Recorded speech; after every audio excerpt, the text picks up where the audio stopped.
ఎప్పుడన్నా వచ్చినా అన్న జాతరకు? చాలాసార్లు వచ్చినా, అంటే చిన్నప్పటి పెద్ద జ్ఞాపకం ఎక్కువ లేదు కానీ ఎంపీ అయినాక తెలంగాణ ఏర్పాటు కావాలని మొక్కి 2013లో అప్పుడు అనేక సార్లు వచ్చినా ఒక మాట యాదుకున్నది. 2014లో తెలంగాణ బిల్ ఫిబ్రవరి 13 రోజు పార్లమెంట్ ఇంట్రడ్యూస్ అయ్యే రోజే సేమ్ డే వనం నుంచి దేవతలు కిందికి మన గద్దెల కాడికి వచ్చారు అనేది లెక్క కరెక్టేనా కదా? అంటే మనం 60 ఏళ్ళ నుంచి జనం ఎట్లయితే తెలంగాణ కావాలి తెలంగాణ అంతకుముందు కూడా ఎవరు వచ్చినా బెల్లం ముద్దలు పెట్టుకొని జై సమ్మక్క సారలమ్మ జై తెలంగాణ శివరాత్రి ఉంటే కూడా అనుకుంటూ వచ్చేది. ఆ తర్వాత నేను అక్కడ అప్పుడు ఎమ్మెల్యేగా ఉండగా 2009 నుంచి 14 వరకు.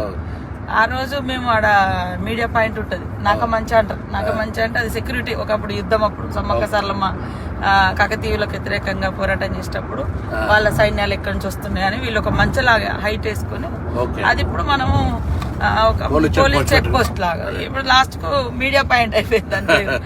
ఆడ ఉండగానే సాయంత్రం ఒక రిపోర్టర్ వచ్చి, మేడం ఈ రోజు పార్లమెంట్ లోకి బిల్ వచ్చింది, తెలంగాణ బిల్ వచ్చింది కానీ గొడవలు అయినాయి. ఎందుకంటే మేము ఆ జాతరలోనే ఉన్నాం కదా. పేపర్ స్ప్రే అదే రోజు స్పీకర్ అడ్డం నిలుస్తున్నాం మేము, బిల్లు పెడుతున్నంటే మొత్తం రాజగోపాల్ ముందు నుంచే బిల్లు పెట్టనీయం అంటుండే. ఎట్లా పెట్టనీయరు ఏందనే దాని మీద మేము మొత్తం ఎంపీలు అందరూ స్పీకర్ కు హోమ్ మినిస్టర్ అడ్డం నీళ్ళు ఉంటాం కదా, పేపర్ స్ప్రే కొట్టింది. అందుకే ఆ రోజే అమ్మవారు వచ్చి మాకు, ఎందుకంటే తల్లి అమ్మవారిని విశ్వాసం బాగా నుంచి కూడా అమ్మవార్లను మొక్కుడు. మనం జనరల్ గ్రామ దేవతలు వీక సెక్షన్ కాబట్టి బాగా ఎక్కువ విశ్వాసం కదా. సో అదే రోజు నాకు తెలుసు పేపర్ స్ప్రే కొట్టడం మనం బచాయించడం అనుకున్నాం. మేమంతా బచాయించడం బిల్ ఇంట్రడ్యూస్ అయింది ఆ రోజు, అది చరిత్ర. అమ్మలు కూడా మాకు కూడా చాలా అంటే ఆ బిడ్డలుగా తర్వాత ఆ ప్రాంతం గారే మన దేవుడి మొక్కు చాలా మంది మొక్కుకున్నారు. ఆ మొక్కును ఈ దేవతలు జనంలోకి వస్తూ వస్తూ అజ్ఞాతంలో ఉన్న 60 ఏళ్ల బిల్లును పార్లమెంట్ లో ప్రపంచం ముందు పెట్టారు. అక్కడున్న తల్లి సోనియమ్మ కూడా వాళ్ళిద్దరు కూడా ఉండే, సరే సుష్మా స్వరాజ్ కూడా చేసింది. వాళ్ళిద్దరు మన మీరా కుమార్ గారు, సోనియమ్మ, సుష్మా స్వరాజ్. అట్లా చాలా చాలా అంటే మహిమలు ఉన్నది అనడానికి అదొక నమ్మకం. చాలా మంది ఇంతమంది ఆఫీసర్లు అక్కడ పనిచేస్తారు కదా, ఎవ్వరికేం కదా, అందరు మంచిగా అంటే సంతోషంగా మళ్ళీ అందరు ప్రమోషన్లతోటి ఆనవాయితీగానే వస్తున్నది. ఇన్ని లక్షల మంది ఒక దగ్గర వచ్చి ఉండడం, ఆ 3 రోజులల్లా ఇంత బ్రహ్మాండంగా ఉండడం నిజంగా ఒక ఎన్ని లక్షల మంది వచ్చి ఇంత జరిగినా ఎటువంటి ఇబ్బంది లేకుండా, పెద్ద అంటే తప్పు జరిగిందనో లేదా అటువంటి ఏం లేకుండా పోతుంటది కదా. చాలా చాలా అమ్మవారి దయ తప్ప అది ఎవరో మనందరం గొప్ప ఏర్పాట్లు ఇవన్నీ వేస్ట్ ఇవన్నీ అంతా. అందుకే ఇప్పుడు ఇలా కొత్తగా మేము మన ప్రభుత్వం రేవంత్ రెడ్డి గారు ముఖ్యమంత్రి అయినాక మనం అందరం కూడా మన 6 గ్యారంటీలలో మహిళలకు బస్ ఫ్రీ ఇచ్చినాక నేను కొంచెం భయపడ్డా. ఇంతమంది ఇప్పుడు రోజు 30 ఎంత జరిగింది అనుకుంటారు, 14 కోట్లు దాటిపోయింది. అలా రోజు సంఖ్య మహిళలు పెరుగుతా ఉంది. అయితే ఈ సమ్మక్క సారక్క చేస్తే బస్సులు మేనేజ్మెంట్ అయిద్దా కదా భయపడి మీటింగ్ రోజు కూడా ఏం చెప్పినా, చూడు దేవాలయం కార్యక్రమాలు నిర్వహించేది ఒకరైతే, వచ్చేపోయేటోళ్ళకి జనానికి సంబంధించి ఒకరైతే, బస్సుల నిర్వాహకులు ఒక స్పెషల్ ఆఫీసర్లు పెట్టి క్రౌడ్ మేనేజ్మెంట్ చేయకపోతే ఇబ్బంది అవుతుంది. ఒక బస్సు ఎక్కడైనా ఇబ్బంది టైర్ వాళ్ళకి, ఇప్పుడు అదంతా నేచర్ గా టైర్ కి ఏమైనా అయింది అనుకో, బస్సు అయిపోయింది మొత్తం ఎంత కిలోమీటర్ ట్రాఫిక్ అవుతుంది. అందుకే మధ్యలో మధ్యలో ట్రైన్లు పెట్టడము ఇటువంటి వ్యవహారం చేయకపోతే నడుతుందని మనం ఎలా జరుగుతుంది. మీరైతే ఫస్ట్ మీ శాఖ నుంచి మహిళలకు బస్ ఫ్రీయే కాకుండా ఇప్పుడు జాతరకు కూడా నాకు డౌట్ ఉండే, అసలు మరి ఇస్తారా ఇయ్యరా ఎందుకంటే క్రౌడ్ ఎక్కువ ఉంటది, మేనేజ్ చేయడం కూడా కష్టమే. బస్సులు కూడా మనకు సరేరా అంత గతంలో చూస్తే ఆ బస్సులను పట్టించుకునేది లేదు, రిపేర్లు లేవు, అన్ని ఆగమాగా ఉన్నాయి. ఆర్టీసీ కొద్దిగా సరే పేమెంట్ అదేంటి ఫైనాన్స్ మినిస్టర్, డిప్యూటీ సీఎం గారు కానీ లేకపోతే ఆర్థిక శాఖ వాళ్ళంతా ఎప్పుడప్పుడు చేస్తారు. ఎందుకంటే మహిళలంతా హ్యాపీగా ఉన్నారు, వాళ్ళకి ఎక్కడికైనా ఫ్రీ అవుతుంది. ఇంకోటి ఏంటంటే ఈవెన్ ఎక్కడికన్నా ఊరు నుంచి పక్కకు పోయి డిమార్ట్ లో షాపింగ్ లో మాల్ కొనుకొచ్చుకుంటున్నారు. రెండోది దేవాలయాలకు విపరీతమైన రష్ పెరిగింది. బంధువులు తల్లి గారిని చూడడానికైనా, బిడ్డ దగ్గరికైనా, హాస్టల్ దగ్గర పిల్లలకి అసలు మామూలుగా ఫ్రీక్వెన్సీ పెరగలేదు. వాళ్ళందరూ కూడా హ్యాపీ. నిజంగా మనం ఏదైతే మాట ఇచ్చినామో, నేనైతే ఎన్నికలప్పుడు చెప్పిన నా తెలంగాణ అక్క చెల్లెలకు, అత్తగారింటికైనా అవ్వగారింటికైనా 1000 ఎకరాలు భోజనం పెట్టినా పోతా అంటే బస్ ఫ్రీ అన్న చూడు, దాంతో చాలా పెద్ద ఒక జరిగింది. మనం మళ్ళా గ్యాస్ కూడా అనేది మహిళలకు సంబంధించి చాలా పెద్ద ఆర్థిక భారం నుంచి బాగా కరెంటు బిల్లు కూడా వాళ్ళే కడతారు. కరెంటు బిల్లు 3,000 అంటే అసలు మహిళలు అయితే అసలు ఇక వాళ్ళు మనల్ని కాంగ్రెస్ మనం ఇలా అదృష్టం మన అందరం ప్రభుత్వంలో ఉన్నాం. ఒక మహిళ చెప్తున్నారు, ఉమెన్ గ్రూప్ స్వయం సహాయక సంఘాలలో మన ఇంద్రవెల్లిలో మీటింగ్ పెట్టినాం కదా, వాళ్ళకి నెలకు 4,000 నుంచి 5,000 మిగులుతున్నాయట. అంత ముందు భారం ఉండేది. ఎందుకు అంటే మేము బస్ ఫ్రీ ఎక్కుతాను, వేరేకి వెళ్ళిపోతే బస్ ఖర్చు వచ్చేది.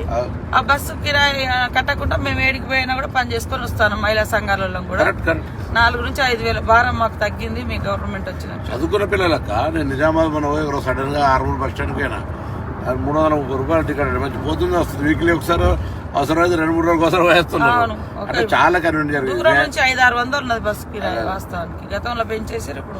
ఎందుకే సమ్మకు కూడా ఏర్పాట్లు బాగా చేయాలని మనం బస్సులకు సంబంధించి దాదాపు 6-7 బస్సులు పెట్టి మేనేజ్మెంట్ కూడా స్టాఫ్ మా ఎండి గారు కూడా చెప్పినాం, మా సెక్రటరీ కూడా అందరు మొత్తం అసలు అంటే అందరు వస్తారు. అన్ని రకాల ఏర్పాట్లకు ఎక్కడ ఇబ్బంది లేకుండా చేయాలని గవర్నమెంట్ కూడా అటువంటి ఆలోచనతో మనం కూడా అందరం చేస్తున్నాం. కాబట్టి ఆ సమ్మక్క సారక్క కార్యక్రమంలో కూడా భగవంతుని అందరూ ఇంకొకటి ఏంటంటే గొప్ప విషయం ఏంటంటే మనం ఈసారి అందరూ కూడా ఖచ్చితంగా ప్రతి తెలంగాణ బిడ్డ ఇంటికి మనం బంగారం అంటే బెల్లం ఏదో ప్రసాదం పంపాల్సిందే.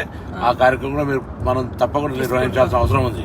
అది ఎంతరన్నా కానీ మనకు అన్ని గ్రామ సేవకుల ద్వారా అవసరమైతే ప్రతి నెట్వర్క్ ఉంది. అలా పంచాయతీరాజ్ డిపార్ట్మెంట్ కావచ్చు, లేకపోతే మనం ట్రాన్స్పోర్టేషన్ కూడా మా ట్రాన్స్పోర్ట్ వ్యవస్థ ఉన్నది మా దగ్గర నాటేస్తుంది. మేము ఇంకోటి ట్రాన్స్పోర్ట్ లో గూడ్స్ పెట్టాం కదా. సో మనం అందరం పంపుదాం తప్పకుండా. మనం భగవంతుడు మన గ్రామీణ దేవతలు కాబట్టి ప్రకృతి మించింది అంటే ఊరూరులో ఉండే దేవతల నమ్మకాలు ప్రజలకు ఇంకా బలంగా ఉన్నాయి. అంటే వాళ్ళ ఆదివాసీ బిడ్డలు, ఆదివాసీ సమాజం అప్పుడు ఇబ్బంది పడ్డది. అప్పుడు వాళ్ళకు అప్పుడున్న రాజులకు వ్యతిరేకంగా పోరాటం జరిగింది. కానీ తల్లి బిడ్డలు అంటే కదా. అవును, తల్లి బిడ్డలు జనరల్ సమ్మక్క సారక్క అంటే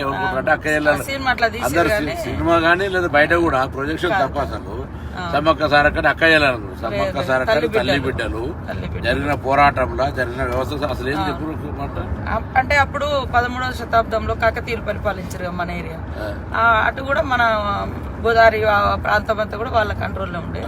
అంటే కప్పం కట్టం అనేది అంట పన్నులు వేస్తే అప్పుడు 7 సంవత్సరాలు కరువు. ఈ కరువులో మేము కప్పం కట్టలేము, మేము తినడానికే దొరుకుతలేదని మన సామంతరాజు మేడరాజు ఉండే అన్నట్టు మన ట్రైబల్ గిరిజనుడు రాజు కింద సామంతరాజులు జమీందారులు జాగీర్దారులు 1947 స్వతంత్రం రాకముందు అంతా కూడా వాళ్ళది ఉండే రాజ్యం.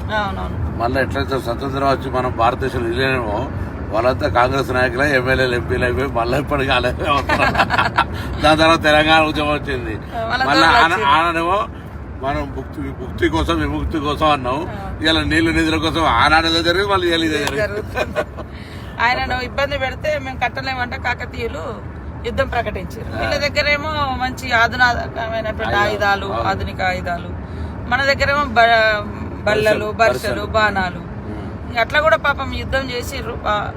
మంచి కాడికి వచ్చినాక వెనక నుంచి కాకతీయ సైనికుడు వెనక నుంచి సమ్మక్కను బర్షతో పొడిచి ఆమె గుట్టలకు వెళ్ళి ఆ చిలుకల గుట్టలో అదృశ్యం అయిపోయింది. ఇక కనపడకుండా ఆమె వాడిన వస్తువులు దొరికినాయి. అట్లా ఆమె దొరకలేదు, అట్లా దేవతగా మారి ఇప్పుడు ప్రతి 2 సంవత్సరాలకు ఒకసారి గుట్ట మీద నుంచి కుంకుమబర్ణి రూపంలో ఆమె వస్తువులు తీసుకొచ్చి ప్రతిష్ఠింపజేస్తారు. ఆ 4 రోజులు, ఆ 3 రోజులు గద్దెల మీద ఉంటుంది. ఆ తర్వాత మళ్ళీ శనివారం రోజు జాతర ఏ వారం అన్నా రాని, బుధవారం స్టార్ట్ అవుతుంది, శనివారం నాడు ఎండ్ అవుతుంది. అది ఏ తారీఖు అన్నా కానీ ఏ నెలన్నా కానీ. వారాలు మాత్రం బుధవారం నాడు సార్లమ్మ వస్తుంది గద్దెల మీదకి, బేస్తవారం నాడు సమ్మక్క వస్తుంది, శుక్రవారం నాడు అందరు దేవతలు ఉంటారు. పగడిద్దరాజు, గోవిందరాజు. గోవిందరాజు ఏమో సార్లమ్మకు భర్త, పగడిద్దరాజు ఏమో సమ్మక్కకు భర్త. సమ్మక్క సార్లమ్మ తల్లి బిడ్డ, జంపర్నేమో కొడుకు, సమ్మక్క కొడుకు. అక్కడ ఆయన వాగుకాడ సెక్యూరిటీగా ఉంటాడు. అంటే అక్కడ ఉంటే ఆయన అంటే సైన్యాన్ని ఆపలేక అవమానంతో అట్లా పడి చనిపోయింది అనేది ఒక కథ. అంటే ఆ వాగుంది కదా జంపన్న వాగు గురించి, అక్కడ దాని పేరు ఒకప్పుడు సంపెంగి వాగు అని ఉండినట. ఆయన చనిపోయింది కాబట్టి ఆయన పేరు మీద జంపన్న వాగు అని వచ్చింది. ఇప్పుడు కూడా మనకు 21వ తారీఖు నుంచి 24 వరకు ఉంటుంది. 21 నాడు సార్లమ్మ వస్తుంది గద్దె మీదకి, 22 నాడు సమ్మక్క వస్తుంది, 23 అందరు దేవుళ్ళు ఉంటారు, 24 సాయంత్రం మళ్ళీ 4 గంటలకు మళ్ళీ యథావిధిగా చిలకల గుట్టకు సమ్మక్కి వెళ్తుంది, కన్నెపల్లికి సార్లమ్మ వెళ్తుంది, గోవిందరాజు అక్కడ కొండాయి విలేజ్ వెళ్తారు. మళ్ళీ అక్కడ వాళ్ళకు గుడులు ఉంటాయి, అక్కడ గుట్టలలో మళ్ళీ అక్కడ ఏ వంశస్థులు ఆ వంశస్థులు. మళ్ళీ ఇది అయిపోయిన తర్వాత నెక్స్ట్ జాతర కూడా ఊర్లలో మళ్ళీ చేస్తారు, తిరుగువారం జాతర. ఎదురు పిల్లలు ఇచ్చుడేమో ముందు వారం, ముందే వచ్చే వారం బుధవారం, బుధవారం. చాలా మంది మన తెలంగాణలో అందరు కూడా జాతరకు ఉన్నదంటే ఖచ్చితంగా వేములవాడకు వచ్చి ఇక్కడ మొక్కులు తీసుకుని అక్కడికి వస్తారు. మొన్న మేము కూడా మా అమ్మ నాన్న అంతా ఫ్యామిలీ అంతా ఫస్ట్ ఆడికి వచ్చారు, ఆడికి పోయి తర్వాత ఇక్కడికి పోవడం మన శివరాత్రి జాతర. అసలు వేములవాడ మామూలు ఇవాళ సోమవారం కదా, లక్షల మంది ఉంటారు. అవును, కానీ మారాలి, అది ఇంకా మార్చాలంటే ముఖ్యమంత్రి 100 కోట్లు ఇస్తాను ఇవ్వలేదు. అక్కడ ప్రస్తుత శివాలయాలు నిర్లక్ష్యం ఉంటే సరే మేము ఇప్పుడు దాన్ని నేను మిత్రుడు శాసనసభ్యుడు రాజును కలిసి చేయాలనే ప్లానింగ్ చేస్తున్నాం. దానికి డెవలప్మెంట్ మన అందుకే వీటీడీ డెవలప్మెంట్ కూడా ముఖ్యమంత్రి గారి దగ్గర పెట్టాం. దీనిలో లింక్స్ ఇప్పుడు నిన్న కూడా మనం బడ్జెట్ చదివినప్పుడు మనకు పెద్ద దేవాలయం వేములవాడ, నేను ఇలా కాకుండా అదే ఇవన్నీ చేస్తాం. ఏదైనా మొత్తానికైతే అక్క సమ్మక్క సారక్క పోతున్నాం, మంచి అమ్మవారిని మొక్కి ఈ కార్యక్రమం ఎటువంటి విఘ్నాలు లేకుండా అందరు భక్తులు వచ్చి మంచిగా ప్రభుత్వం ఇస్తున్న ఉచిత బస్సు కావచ్చు, అక్కడ మనం ఇప్పటికీ ఏర్పాటు చేస్తున్న సౌకర్యాలు కావచ్చు, ఏదున్నా లోకల్గా మీరు నేను స్కూల్ ఓనర్ కూడా కోరుతా ఉన్నా, మీరు బస్సులో ఓనర్ పోతా అంటే ఇవ్వండి. మీరు అన్ని బస్సులనే రావాలి, అందరు ఇళ్ళనే కాదు, స్కూల్ బస్సులు ఫ్రీ ఇవ్వండి. ఎవరికి వాహనాలు ఉంటే వాళ్ళకు వాళ్ళ ఫ్యామిలీ పోయినాడు ఇంకోరైనా పోతా అంటే ఇవ్వండి. అందరూ మొత్తం ప్రజా రవాణా మీద ఆధారపడితే కూడా ఇబ్బంది అవుతుంది. 2 సంవత్సరాలకు ఒకసారి వస్తుంది కాబట్టి అందరూ కూడా అన్ని రకాలుగా ఎవరు ఇప్పుడు భక్తులకు దేవునికి ఎట్లా సాయం చేయాలనుకుంటే అట్లా సాయం చేయాలి. కొందరు ఉండేళ్ళు వేస్తారు, కొందరు 4 అన్నదానం పెట్టి కార్యక్రమం, అట్లా అందరు స్వచ్ఛంద సంఘాలు కూడా రాష్ట్ర వ్యాప్తంగా ప్రజలకు వచ్చి అన్ని సౌకర్యాలు ఏమైనా కూడా కొట్టండి. నీళ్ళు ఇచ్చడం, నీళ్ళ సప్లయర్లు కావచ్చు, భోజనం వాళ్ళు కావచ్చు, లేదా ఇతర స్నాక్స్ ప్రిపేర్ చేసే వాళ్ళు చాలా మంది ఇప్పుడు అటువంటి ఎవ్వరికి వాళ్ళు వచ్చి సాయం చేయమని కూడా మనం అందరం కూడా ప్రభుత్వం తరఫున కోరుతాను. ఈ సమ్మక్క సారక్క అనేది రాష్ట్ర ప్రభుత్వ కార్యక్రమం, జాతీయ స్థాయిలో కూడా గుర్తించాలని చెప్తాను. ఇప్పుడు మాటలే మాట్లాడతారు, నేషనల్ ఫెస్టివల్ చేయమంటే అది కూడా చేయాలి. ఇలా ఇవన్నీ ఉన్నాయి, ఇవన్నిటికి సంబంధించి తప్పకుండా మనం మళ్ళీ 4-5 రాష్ట్రాలలో వస్తారు, ఛత్తీస్గఢ్, మధ్యప్రదేశ్, ఒరిస్సా, మహారాష్ట్ర, ఏదో వేములవాడ ఇక్కడికి మహారాష్ట్ర చాలా మంది వస్తారు సమ్మక్క సారక్క. సో అందరి పండుగ ఇది, అందరు కూడా దీనికి సహకరించి ఈ కార్యక్రమం విజయవంతం కావాలని చెప్పి మళ్ళీ మా ఏరియాకి వస్తున్నారు.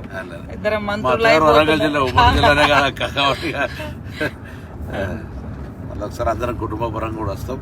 అందరికీ స్వాగతం. సమ్మక్క సారక్క అందరికీ విజయవంతంగా భగవంతుని అమ్మవారి ఆశీర్వచనం ఉండాలని కోరుకుంటున్నాం.